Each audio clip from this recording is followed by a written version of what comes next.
Hello, welcome to Jayanti's cooking corner. আশা করি সবাই ভালো আছেন। আমার আজকের রেসিপি কাঁকুড় দিয়ে চিংড়ি মাছ। চলুন তবে দেখে নেওয়া যাক। এটা একটা গ্রীষ্মকালীন ফল বা সবজি, আমরা এটাকে কাঁকুড় বলি। আপনারা এটাকে কি নামে চেনেন অবশ্যই একবার আমাকে কমেন্ট করে জানাবেন। এটা কিন্তু শসা, বাঙি, ফ্রুটি ওই টাইপসের একটা ফল। একে কিন্তু কাঁচা পাকা দুভাবেই খাওয়া যায়। আমি পেঁপের মতো করে কেটে নিয়েছি একটু পাতলা পাতলা করে। তারপর আমি জল দিয়ে ভালো করে ধুয়ে নিয়েছি। আপনারা আপনাদের পছন্দ মতো করেই কেটে নিতে পারেন, এটা খুব তাড়াতাড়ি সিদ্ধ হয়ে যায়।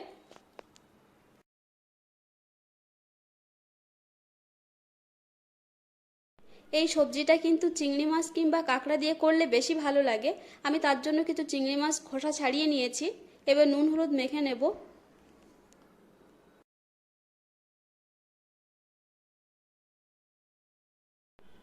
এবার চিংড়ি মাছগুলো আমি ভেজে নেব। তার জন্য আমি একটা কড়াই বসিয়ে দিয়েছি আর দিয়ে দেব কিছুটা সরিষার তেল।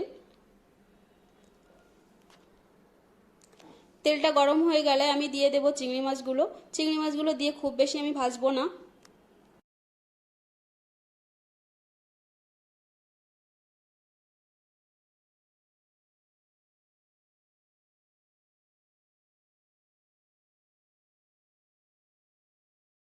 আমার চিংড়ি মাছগুলো ভাজা হয়ে গেছে। এবার আমি একটা পাত্রে নামিয়ে নেব। আর ওই একই তেলের মধ্যে আমি দিয়ে দেব আরও কিছুটা সরিষার তেল, আর দিয়ে দেব দুটো শুকনো লঙ্কা, আর দিয়ে দেব 1 চা চামচ মতো পাঁচফোড়ন।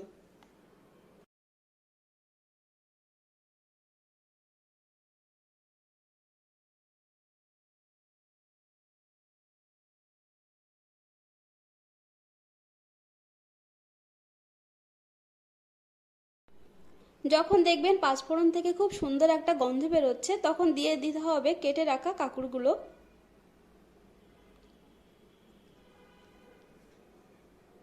আমি মশলার সাথে একটু মিশিয়ে নেব। নেওয়ার পরে আমি এটা থেকে নুন হলুদ দিয়ে কিছুক্ষণ ভেজে নেব। একটু ভাজা ভাজা হলে তবে আমি জলটা দেব।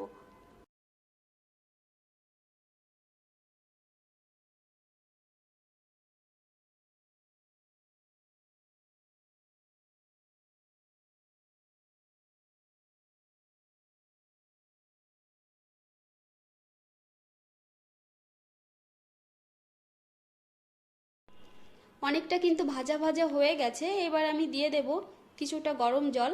আমি খুব বেশি জল এখানে দেব না, কেন কি এটা খুব তাড়াতাড়ি সিদ্ধ হয়ে যায় আর এই তরকারিটা হবে একটু মাখা মাখা টাইপের, তাই আমি পরিমাণ মতোই জলটা দেব।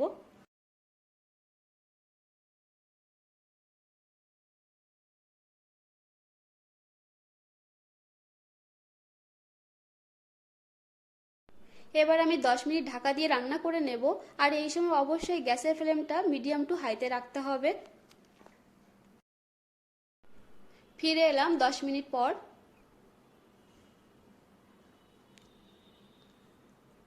কাঁকড়গুলো কিন্তু অনেকটাই সিদ্ধ হয়ে গেছে। এবার আমি একটু ঘেঁটে দেব। অনেকটা পেঁপের মতো, পেঁপের সবজি রান্না করতে গেলে যেমন আমরা একটু ঘেঁটে দিই সিদ্ধ হওয়ার পরে, এটা এরকমভাবে একটু ঘেঁটে দিতে হবে। একটু ঘেঁটে নিয়ে আমি দিয়ে দেব ভেজে রাখা চিংড়ি মাছগুলো।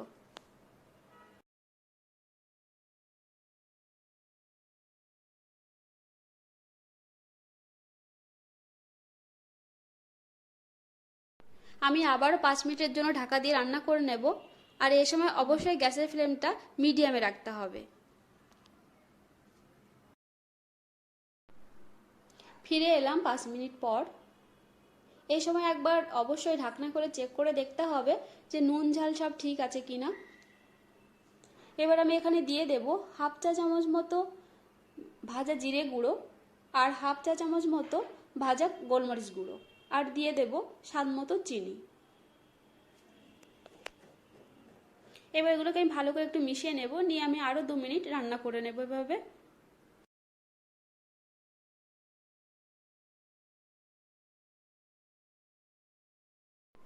আমার রান্না কিন্তু হয়ে গেছে। এবার আমি একটা পাত্রে নামিয়ে নেব। আর যারা এখনো অবধি এই সবজিটা করেননি তারা একবার হলো ট্রাই করে দেখবেন, নিশ্চয়ই খারাপ লাগবে না। গরম ভাতের সাথে লাঞ্চে কিন্তু এই সবজিটা খুবই ভালো লাগে। আর আমার ভিডিওটি যদি ভালো লেগে থাকে তাহলে অবশ্যই লাইক কমেন্ট শেয়ার করতে ভুলবেন না। আর যারা নতুন দেখছেন অবশ্যই আমার চ্যানেলটিকে সাবস্ক্রাইব করে দেবেন। আবার কথা হবে অন্য কোনো ভিডিওতে অন্য কোনো নিউ রেসিপি নিয়ে। ভালো থাকবেন, সুস্থ থাকবেন, টাটা।